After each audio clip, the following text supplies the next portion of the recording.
At my sister's wedding I was told, "You'll sit near the kitchen, closer to the staff." My mom whispered, "Just be grateful you're even here." I walked to the gift table, took back the envelope with my $7,000 check, slipped in a $1 bill and said, "Now it matches the respect I get." 10 minutes later she came storming toward me, yelling my name. I tried. I really did.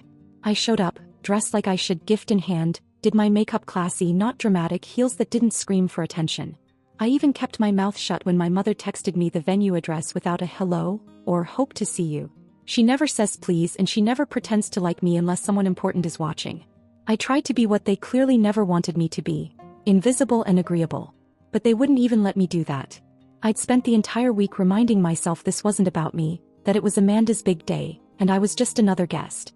But walking into that overpriced wedding barn, with chandeliers hanging like we were all royalty drinking champagne in a vineyard, it hit me, I was never just a guest. I was the family embarrassment in designer heels. The inconvenient success story they couldn't control. Amanda's friends don't know the half of it. They think I'm distant or cold. They don't know the years of side comments, the way my mother used to say, "Don't gloat, it's not becoming," anytime I accomplished something. How Amanda would fake support me in public, then turn around and call me a show-off behind my back. And I still showed up. With a $5,000 check in a thick white envelope. No message. No card. Just the check. I figured the money would say enough. I walked in alone. A couple people I hadn't seen in years actually smiled and waved. One cousin even hugged me and said, "Thank God you came." It almost made me think maybe, it wouldn't be a total disaster. Then I reached the check-in table. The planner greeted me and showed me the seating chart. And there was Table 17. Practically off the map. I blinked, thinking maybe I misread it. I leaned in. Nope. Table 17, Nora. One seat. No +1. Right next to the kitchen entrance. Before I could ask, I felt that all too familiar presence beside me. My mother. "You'll sit near the kitchen," she said quietly. "Closer to the staff." Like it made perfect sense. Like I should be grateful for the scraps. I turned to look at her. Nothing in her face. Just mild irritation that I hadn't walked away yet. When I didn't move, she added, "Just be grateful you're even here." That's when the fuse finally hit the flame. I didn't say a word. I walked straight to the gift table. My envelope was still there, unopened among the pretty pastel cards. I grabbed it, pulled out the check, folded it and tucked it back into my purse. Then I took out a single dollar bill, slid it into the envelope, sealed it again and gently placed it back on the pile. As I walked away, I said, just loud enough for Amanda's friend group to hear, "Now it matches the respect I get." I knew the bomb had landed when Amanda came marching toward me minutes later, in full bridal gear, gripping her bouquet like she might use it as a weapon. "Nora, are you serious? Did you just take back your gift?" A few people actually gasped. She wasn't quiet. "You shoved me next to the kitchen like I was an afterthought," I said. "So yeah, I made a little adjustment." "You're ruining my wedding," she said. "I tried to behave," I told her. "But you made sure I couldn't." Dan, her fiancé, showed up just in time. He stepped between us, told her to lower her voice, said, "Everyone's watching." I said, "Good," and walked back to the gift table. Picked up my envelope for the second and final time. Slid it back into my purse. I didn't stay for the ceremony. Didn't wave goodbye. I walked out the same way I came in. Alone, heels clicking, head high. A few people clapped. One uncle actually nodded at me as I passed. And that was just the beginning. The next morning was quiet for exactly 6 minutes. I was still in my robe, holding a mug of coffee and pretending I was going to have a normal day when the doorbell rang. Not once. Twice. Then came the pounding, fist after fist slamming into the wood like they were about to break the door down. I didn't even flinch. I already knew. I opened the door and just as expected, there stood Amanda in a hoodie that wasn't hers, hair still half done from the wedding, face flushed and tired like she hadn't slept. Behind her, our mother, still in pearls, full makeup, lips pressed into that judgmental little line she thinks makes her look regal. Neither of them waited for an invitation. My mother brushed past me like I was the maid. Amanda followed close behind and I just stood there for a second, taking in the absurdity of it. Less than 24 hours ago, this woman was throwing rice and fake smiles. Now she was yelling in my living room like I stole her car.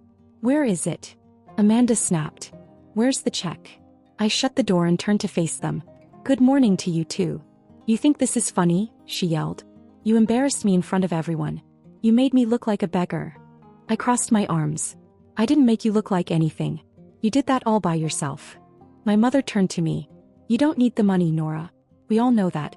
You were just being spiteful." That money was meant for the honeymoon. She's your sister. I laughed once. She's the same sister who put me next to the kitchen like a stray dog. Forgive me if I didn't feel like handing her $5,000 for the honor. Amanda stormed past me, heading straight down the hallway like she lived there. Where are you going? I called after her. To get what I'm owed. You're not owed anything. She disappeared into my bedroom. I followed, heart already pounding. When I saw her pulling open drawers, I stepped in fast, grabbed a fistful of her hair, and yanked her back hard enough to make her yelp. You broke into my house, I said. Our mother ran in, shouting something about me being unstable, throwing her hands up like I'd lost my mind. I didn't give them a chance to twist it. I shoved them both toward the hallway. My mother tried to plant herself in place, but I kept going, opened the front door and physically pushed them out. Get the hell out of my house. Amanda was still screaming on the porch. You're going to regret this, you selfish bitch. You think you're better than us just because you made money. I slammed the door. I locked it. I stood there for a full minute staring at the door, chest heaving, pulse hammering in my ears. Then I picked up my phone and called Dan. He answered on the second ring. I need to talk to you, I said. Your fiancée and her mother just broke into my house looking for the check I took back. They tore through my bedroom, screamed at me. I had to physically throw them out. Silence. Then he said, wait, are you serious? Dead serious. He cursed under his breath. I'm sorry. I didn't know they were going to do that. Well, they did. And I want you to talk to them before I get the police involved. I will, he said. I swear. I'll handle it. A few hours passed. I stayed home. Didn't answer any texts. I thought maybe that was the end of it. Until around 9 p.m. I checked my phone and saw an alert from my bank. $1,200. Spent at some boutique in Soho. $600. Dinner reservation charged. $2,300. Gone to a bridal experience spa. Multiple withdrawals. By morning the total was over $8,000. My stomach dropped. I logged in again. My bank card was missing. I always kept it in the same place in my purse. And the password? My birth year. And then it hit me. She didn't just storm into my house looking for the check. She stole my card. Memorized the password. I stared at the screen for a long time. I didn't cry. I didn't scream. I just sat there in a kind of frozen rage I've never felt before. She hadn't just humiliated me. She robbed me. And she was still out there blowing my money on spa treatments and designer crap like it was hers. This wasn't OV. I kept refreshing the bank app like a maniac. The numbers didn't lie. Every few minutes, another charge would pop up like someone was actively mocking me in real time. It started with a boutique in Soho, $1,235. Then a spa package for $2, $850. Then another boutique, $1,765. Dinner at a high-end restaurant, $642. A hotel booking, $980. Designer shoes. A matching set of rings. She even bought a silk robe for $320. Who the hell spends $320 on a robe? In less than 24 hours, Amanda had burned through over $8,000 of my money. And I knew it was her. I checked my bag. My bank card was gone. I didn't want to believe it at first, but then I remembered her in my bedroom, opening drawers, claiming she was getting what she was owed. I remembered the moment I dragged her out of my house and slammed the door behind her. Somewhere between the yelling and the screaming, she managed to slip my card out of my wallet. And the password? Of course she knew it. My birth year. She joked about it all the time, said I was too old to be acting so uptight. Now she'd used it to gut my account. I froze the card immediately and called the bank. They said they'd launch an investigation, but it would take days. Maybe weeks. They'd try to reverse the charges, but they couldn't guarantee anything without a police report. I wanted to call the cops. I really did. But I also wanted her to know I knew, before the law got involved. I wanted her to sweat. So I called Dan. He picked up instantly. Hey, is everything okay? No, I said. Amanda stole my bank card yesterday when she stormed into my house. She's been spending like it's Monopoly money. She blew through $8,000 in a day. He didn't say anything. You're serious? He finally said. I have all the transactions. Timestamps. Locations. It's her. You know it's her. Another pause. Then he sighed. I'm so sorry, Nora. I swear I didn't know. I'll talk to her. No. I don't want apologies. I want my money. I'll make this right, he said. I'll figure something out. Just give me time. I didn't respond. I just hung up. 2 hours later, I got a message from a number I didn't recognize. Hi, Nora. This is Dan's mom. I hope it's okay I'm reaching out. We just found out what Amanda did. I'm honestly horrified. Please don't press charges yet. We'd like to speak with you if that's okay. That stopped me cold. Dan told his parents. I didn't know what I expected from them, but it wasn't that. Later that day, Dan's parents came to my place. They knocked politely, waited for me to open the door. And when I did, they looked embarrassed, like they'd been forced to see something they'd been ignoring for too long. His mom held out a folder. We brought something. One of Amanda's friends, Sarah, forwarded these screenshots, texts, photos. Amanda bragged about what she bought. She even called it compensation. I opened the folder. There was a list of purchases she'd sent to her bridesmaids in a group chat. Dan's father spoke up for the first time.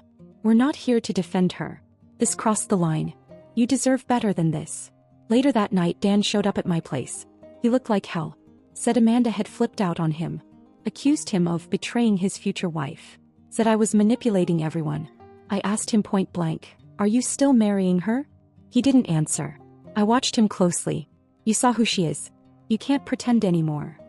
He finally said, "I don't know who she is anymore." Then added, "But I know who you are. And I should have seen it sooner." For a second I almost felt sorry for him. Almost. He promised me he'd help get the money back. Not just through the bank, he was willing to take it from Amanda directly. Said he'd confront her with the screenshots. He even mentioned going to his lawyer. I told him I didn't care how he handled it. I just wanted every last cent. I was done being quiet. I was done playing polite. Amanda didn't just steal my money. She declared war. The refund came through at 3:46 p.m. I watched the screen light up on my phone as every last cent, $8052.13, returned to my account line by line. The bank flagged the charges, traced the locations, confirmed I'd been nowhere near them. They even apologized for the delay. But I didn't feel relief. Not yet. Because the real win wasn't the money. It was the part Amanda didn't expect. The part that actually mattered to her more than anything. Being exposed. The day after I froze the card and turned in the fraud claim, I got a call from a boutique in Soho. The woman on the phone sounded confused but polite. She said someone matching Amanda's description had returned several luxury items. Shoes, a coat, even a silk robe, and tried to get the money refunded to a different card. When they asked for the original one, she got flustered and started lying. Said the card had been lost. Then she offered to take store credit in cash. They didn't buy it. "We're holding the items in the back," the saleswoman said. "Would you like to come pick them up? They technically belong to you." I did. The boutique was a place I'd walked past 100 times but never gone in. Velvet curtains, chilled champagne, staff who called you miss, even if you walked in wearing jeans. They remembered Amanda by name. Not in a good way. I was handed a black shopping bag with every item carefully folded and rewrapped. As I was signing the receipt acknowledgement, the woman said, "She's next door, by the way. At the photo studio. She's having some bridal portraits retaken." I blinked. "What?" She said she didn't like how the wedding ones turned out. So I turned and looked through the boutique's glass storefront into the studio next door. And there she was. In her wedding gown. Alone. Not surrounded by bridesmaids. No mother hovering. Just Amanda. Posing in front of a mirror with a forced smile and eyes that looked empty. She didn't see me right away. I stood there for a moment holding the shopping bag full of things she stole, wondering if I should just walk away. Let her have her sad fake redo. Let her sit in the mess she made. But then she turned. Our eyes locked through the glass. And I walked in. The photographer looked up, startled. Amanda went pale. "What are you doing here?" she asked, her voice tightening. I held up the bag. "You left these behind." "I didn't steal from you," she said instantly, like we'd already started the argument she rehearsed in her head. "Except you did. And now your name is flagged at 2 luxury stores, and your receipts are in a fraud report." The photographer began backing away. "This is my shoot," she said. "You can't just show up. You can't just break into people's homes and empty their accounts, but you did that too." And then without warning, the studio door opened behind me. Dan walked in.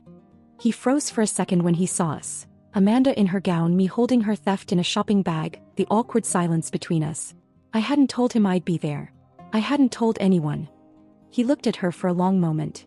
Then he said one thing. "We're done." Amanda blinked. "What?" "I'm not marrying you. Not after this. Not after what you did to her. To me. To yourself." She stepped forward. "You can't do this here." He didn't even flinch. "It's the only place that makes sense." She started crying again, her voice cracking, asking him to just wait until we're home, like anything still belonged to her. Dan turned to me. "Let's go." And we walked out. past the stunned boutique staff, past Amanda's reflection in the glass, watching us leave. We didn't say anything to each other for the rest of the day.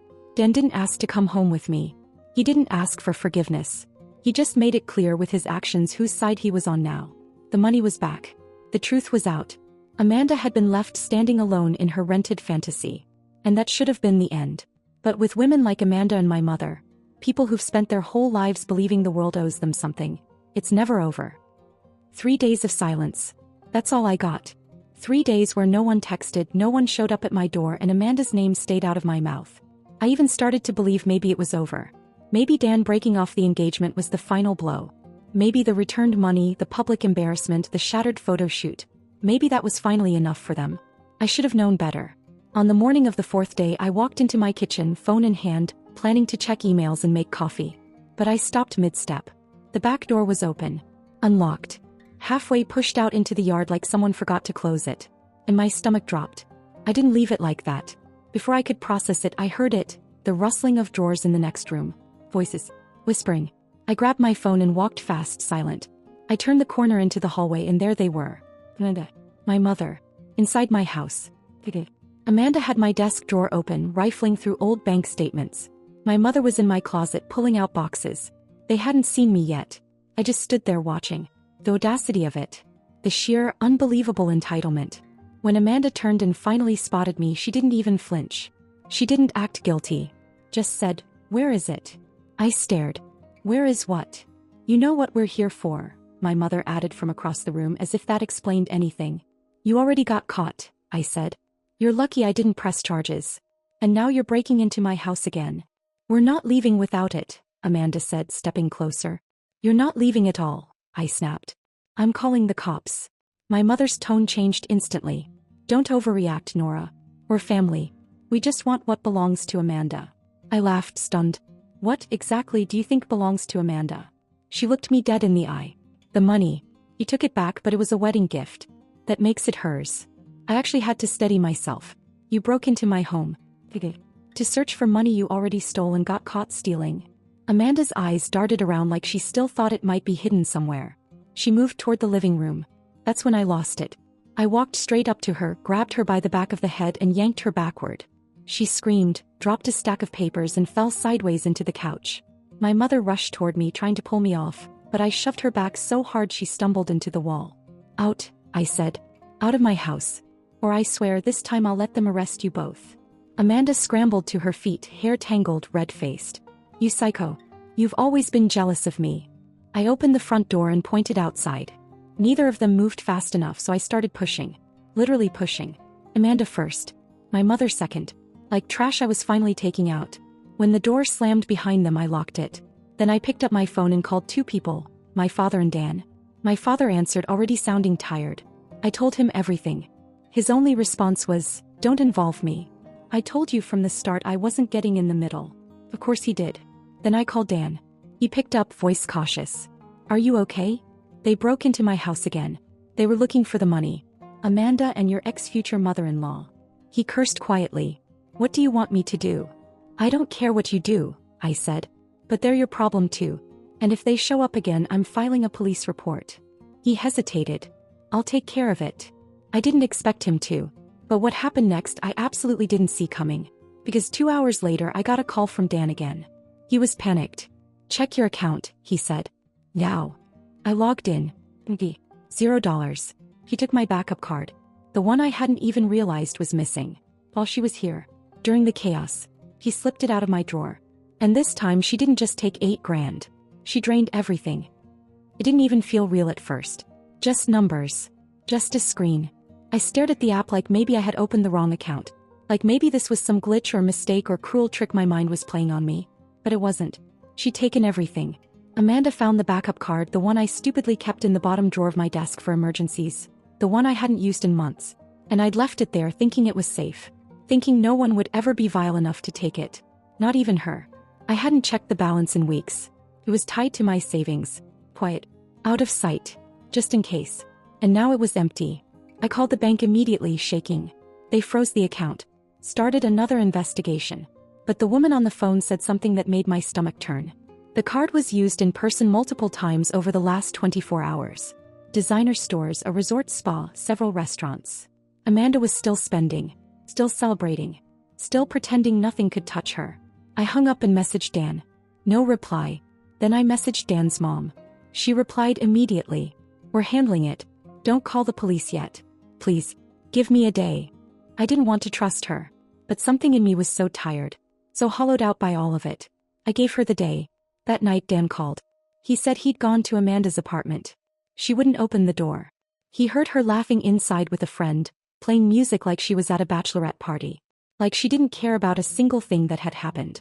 He didn't get to her, but he got to her parents. Dan's mom, God bless her, took matters into her own hands. She reached out to Amanda's favorite boutique, the resort, and the bank with proof that the account had been used fraudulently. She threatened to sue the businesses that didn't comply. Dan's parents weren't doing it for me. They were doing it to protect their son. Amanda had humiliated all of them, dragged their family through the mud, and shattered the engagement in front of half the wedding guests. By the end of the next day, they had forced Amanda to return most of the purchases. Over $7,500 was restored to the account. The rest, Dan's parents covered themselves. They didn't ask me for anything, just told me it was done, and that Dan wouldn't be reaching out again. I didn't understand why, until a week later when I got a single message from Dan. She told me if I ever speak to you again, it's over. So this is it. I'm sorry. I stared at that message for a long time, not because I missed him, but because I realized, even now she still thought she could control everyone. She still thought she could erase me by cutting people off from me. It made what happened next so much easier. My mother showed up at my door 3 days later. No call. No warning. I opened the door and there she stood. Perfectly dressed. Composed. The kind of calm that comes when someone rehearses every word before they even knock. I just wanted to talk, she said. I didn't open the door wider. Didn't invite her in. I let her stand on the threshold. He said she was sorry. That she didn't know Amanda had taken it that far. That she only wanted Amanda to be happy, and sometimes she got caught up in the moment. She said I'd always been strong and she'd assumed I didn't need anyone. That Amanda needed more help. More support. That she was the fragile one. I listened. I really did. I stood there and gave her every second she wanted. And when she finished I said, you don't know me. You never did. You chose her. Every time. And you still are. She didn't reply. I closed the door. I blocked Amanda's number. Blocked my mother's. I called the bank and set new pins. I got a new phone number. I locked everything down. Not just the accounts. Me. They don't get access anymore. To my life. My peace. My future. I have people now who see me. People who clapped when I stood up for myself. People who didn't shrink when Amanda screamed. I tried to be part of that family. I tried to play it right. But some stories don't get a quiet ending. Sometimes the best ending is walking away and letting the silence be louder than anything you could say. And this time, I didn't walk away empty-handed. I left with every scent, every truth exposed, and every door behind me locked. It's been 6 weeks. Silence. Peaceful, eerie silence. No more charges. No visits. No surprise doorbell scenes. My number's changed, the locks are new, and I haven't heard a word from Amanda or my mother. Dan hasn't reached out either, not since that final message. Part of me thought he might. I think he wanted to. But I knew he wouldn't. Not under her thumb. Then last night around midnight I got an Instagram message from a name I barely recognized. Sarah B. Amanda's bridesmaid. All it said was, you were right about her. I thought you should know she's trying to plan another wedding. Same dress. Different guy. She attached a screenshot. Amanda in a new apartment, posing in the mirror again in her gown. Caption, second chances are for the strong. No ring on her hand. No man in sight. Just her and that same haunted smile. I didn't reply. I just stared at it for a second then closed the app. Because none of it surprises me anymore. Some people don't change. They just rearrange the mess.